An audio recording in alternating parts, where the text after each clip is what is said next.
Hey everyone, in this video, let's ask how Temu Refund process works.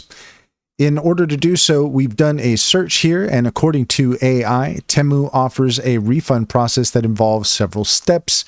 To initiate a refund, you must first log into your Temu account and select the items you wish to return. You could then choose to receive a refund to your original payment method or opt for Temu credits, which are faster and have no expiration date. Refunds to the original payment method typically take 5 to 14 business days to be credited, depending on your financial institution.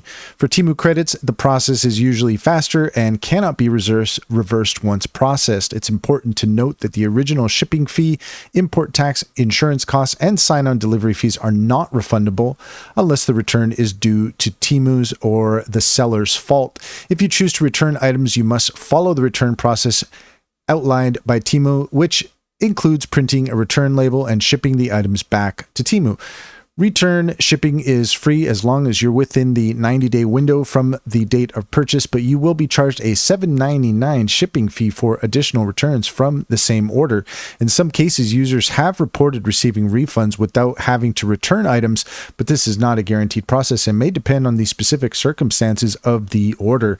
For more detailed information, you can visit Temu's official return and refund policy page. And that's all there is to it. If you found this video helpful, please leave a comment and like and subscribe. And don't forget to set your notifications for more helpful tips.